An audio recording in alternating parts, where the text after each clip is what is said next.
Why does humanity treat rocket science as the ultimate benchmark of intelligence when the physics behind it's surprisingly simple? Today, we'll debunk the complexity of orbital mechanics and reveal the singular force that holds us back from the stars.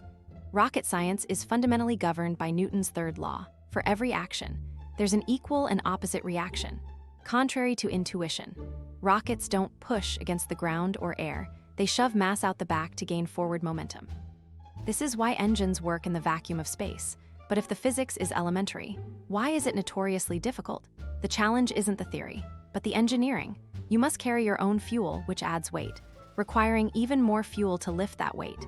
This tyranny of the rocket equation means most of a rocket is just propellant. Designing materials that survive extreme temperatures while staying light is our true bottleneck.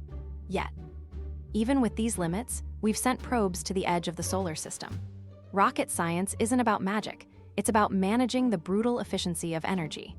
By mastering mass ratios, we've turned controlled explosions into the ultimate vehicle for exploration. If you're fascinated by the future of space travel, hit subscribe and comment your thoughts on the next big leap for humanity.